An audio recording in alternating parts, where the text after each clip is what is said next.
എല്ലാവർക്കും നമസ്കാരം.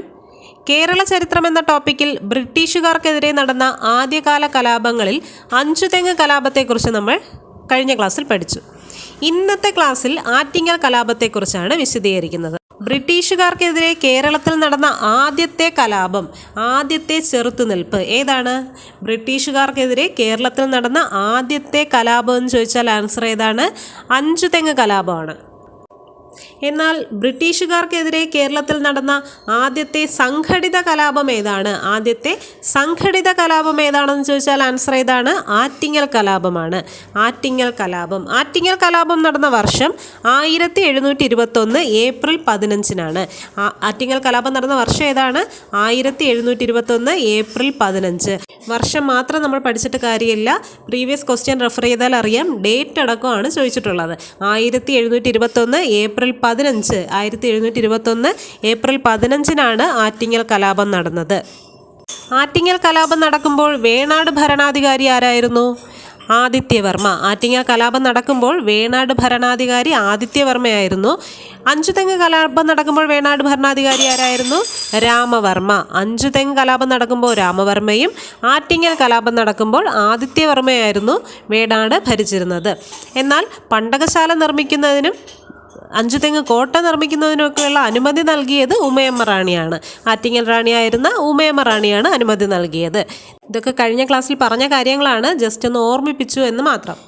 പണ്ടൊക്കെ ഭരണാധികാരികളെ ബ്രിട്ടീഷുകാർ സ്വാധീനിച്ചുകൊണ്ട്, ഗിഫ്റ്റുകളൊക്കെ നൽകി സ്വാധീനിച്ചുകൊണ്ടാണ് പല അധികാരങ്ങളും അവർ നേടിയെടുത്തത്. എല്ലാ വർഷവും ബ്രിട്ടീഷുകാർ ആറ്റിങ്ങൽ റാണിയായിരുന്ന ഉമയമ്മ റാണിക്ക് ഗിഫ്റ്റ് നൽകുന്ന ഒരു പരിപാടി ഉണ്ടായിരുന്നു. അതായത് എല്ലാ വർഷവും ബ്രിട്ടീഷുകാർ റാണിക്ക് എന്തെങ്കിലും സമ്മാനങ്ങൾ നൽകും.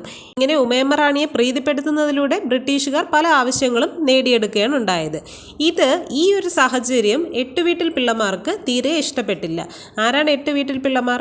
രാജാവിനോട് അടുത്ത അധികാരമുള്ള പ്രമാണിമാർ, നായർ പ്രമാണിമാരായിരുന്നു എട്ടുവീട്ടിൽ പിള്ളമാർ. മാർത്താണ്ഡമഠത്തിൽ പിള്ള, രാമനാമഠം പിള്ള, കുളത്തൂർ പിള്ള, കഴക്കൂട്ടം പിള്ള, വെങ്ങാനൂർ പിള്ള, ചെമ്പഴന്തി പിള്ള, കുടമൺ പിള്ള, പള്ളിച്ചൽ പിള്ള എന്നിവരായിരുന്നു എട്ടുവീട്ടിൽ പിള്ളമാർ. ഈ എട്ടുവീട്ടിൽ പിള്ളമാർക്ക് ബ്രിട്ടീഷുകാർ റാണിക്ക് സമ്മാനം നൽകുന്ന ആ ഒരു പരിപാടി അവർക്ക് തീരെ ഇഷ്ടപ്പെട്ടില്ല. അവർ എന്ത് ചെയ്തു? ബ്രിട്ടീഷുകാരോട് ആവശ്യപ്പെട്ടു, നിങ്ങൾക്ക് എന്തെങ്കിലും സമ്മാനം നൽകണമെന്നുണ്ടെങ്കിൽ തങ്ങൾ വഴി മാത്രമേ നൽകാവൂ, അല്ലാതെ കൊടുക്കരുത് എന്നുള്ളൊരാവശ്യം ബ്രിട്ടീഷുകാരോട് എട്ടുവീട്ടിൽ പിള്ളമാർ ഉന്നയിച്ചു. കാരണം റാണിയെ സ്വാധീനിച്ച് ബ്രിട്ടീഷുകാർ അധികാരങ്ങളെല്ലാം കൈയടക്കി കഴിഞ്ഞാൽ ഈ എട്ടുവീട്ടിൽ പിള്ളമാരുടെ സ്ഥാനം പോകുമെന്ന ഭയമാണ് അവരെ ഇതിലേക്ക് നയിച്ചത്. ഇവർ പറഞ്ഞതൊന്നും ബ്രിട്ടീഷുകാർ ചെവിക്കൊണ്ടില്ല. അവർ എന്ത് ചെയ്തു? ഗിഫോർഡ് എന്ന ബ്രിട്ടീഷ് ഉദ്യോഗസ്ഥൻ 140 സൈനികരെയും കൊണ്ട് റാണിക്ക് സമ്മാനം നൽകാൻ വരുന്ന വഴിക്ക് ഈ എട്ടുവീട്ടിൽ പിള്ളമാരും നാട്ടുകാരും ചേർന്ന് സംഘടിച്ചുകൊണ്ട് ഈ ബ്രിട്ടീഷുകാർക്കെതിരെ ആഞ്ഞടിക്കുകയായിരുന്നു. അങ്ങനെ 140ഓളം ബ്രിട്ടീഷ് സൈന്യത്തെയും ഗിഫോർഡ് എന്ന ബ്രിട്ടീഷ് ഉദ്യോഗസ്ഥനെയും ഈ എട്ടുവീട്ടിൽ പിള്ളമാരുടെ നേതൃത്വത്തിലുള്ള സംഘം കൊന്നൊടുക്കുകയാണ് ഉണ്ടായത്. ശേഷം ശവശരീരം വാമനപുരം നദിയിലേക്ക് വലിച്ചെറിഞ്ഞു. ഏത് നദിയാണ്? വാമനപുരം നദി. ഈ വാമനപുരം നദി ഇന്നറിയപ്പെടുന്നത് കൊല്ലമ്പുഴ എന്നാണ് ഇന്നറിയപ്പെടുന്നത്. ഈ കലാപത്തിന് നേതൃത്വം കൊടുത്ത എട്ടുവീട്ടിൽ പിള്ളമാരിൽ പ്രധാനിയായിരുന്നു കുടമൺ പിള്ള. വെൽ പ്ലാനോടുകൂടി ബ്രിട്ടീഷുകാർക്കെതിരെ ആഞ്ഞടിച്ച ഒരു കലാപമായതുകൊണ്ടാണ് ഈ ആറ്റിങ്ങൽ കലാപത്തെ ബ്രിട്ടീഷുകാർക്കെതിരെ നടന്ന കേരളത്തിലെ ആദ്യത്തെ സംഘടിത കലാപം എന്ന് പറയാൻ കാരണം. ഈ സംഭവത്തിന് ശേഷം ബ്രിട്ടീഷുകാർ വെറുതെ ഇരിക്കുമോ? ഇല്ല. അവർ എന്ത് ചെയ്തു? കൂടുതൽ സൈന്യത്തെ തലശ്ശേരിയിൽ നിന്നും ഇറക്കുകയും ഈ കലാപം അടിച്ചമർത്തുകയും ചെയ്തു. പ്രീവിയസ് ക്വസ്റ്റ്യൻ ആണ്, എവിടെ നിന്നുള്ള ബ്രിട്ടീഷ് സൈന്യമാണ് ആറ്റിങ്ങൽ കലാപം അടിച്ചമർത്തിയത്? എവിടെ നിന്നുള്ള ബ്രിട്ടീഷ് സൈന്യമാണ്? തലശ്ശേരിയിൽ നിന്നുള്ള ബ്രിട്ടീഷ് സൈന്യത്തെ കൊണ്ടുവന്നാണ് ആറ്റിങ്ങൽ കലാപം അടിച്ചമർത്തിയത്. ശേഷം അവർ എന്ത് ചെയ്തു?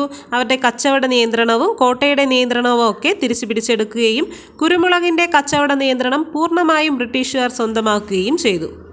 അതിനുശേഷം ഈ വേണാട് രാജവംശത്തിൻ്റെ പ്രാധാന്യം അവസാനിക്കുകയും ശേഷം മരുമക്കത്തായ സമ്പ്രദായ പ്രകാരം നെയ്യാറ്റിൻകരയിലെ രാജകുമാരനായിരുന്ന അനിഴം തിരുനാൾ മാർത്താണ്ഡവർമ്മ രാജാവ് ബ്രിട്ടീഷുകാരുമായി ചേർന്ന് ഒരു സന്ധി ഉണ്ടാക്കി. അതായത് ആറ്റിങ്ങൽ കലാപത്തിൻ്റെ പരാജയത്തെ തുടർന്ന് ബ്രിട്ടീഷുകാരും നെയ്യാറ്റിൻകരയിലെ ഇളമുറത്തമ്പുരാൻ എന്ന പേരിൽ മാർത്താണ്ഡവർമ്മയും തമ്മിൽ 1723 ഒപ്പുവെച്ച ഉടമ്പടിയാണ് വേണാട് ഉടമ്പടി. വേണാട് ഉടമ്പടി ഒപ്പുവെച്ചതെന്നാണ് 1723. 1721 ആറ്റിങ്ങൽ കലാപം നടക്കുന്നു. 1723 വേണാട് ഉടമ്പടി ഒപ്പുവയ്ക്കുന്നു. വേണാട് ഉടമ്പടി ഒപ്പുവെച്ചത് ആരൊക്കെ തമ്മിലാണ്? നെയ്യാറ്റിൻകരയിലെ രാജകുമാരൻ എന്ന പേരിൽ മാർത്താണ്ഡവർമ്മയും ഈസ്റ്റ് ഇന്ത്യ കമ്പനിക്ക് വേണ്ടി അലക്സാണ്ടർ ഓമും ചേർന്നാണ് 1723 വേണാട് ഉടമ്പടി ഒപ്പുവെച്ചത്.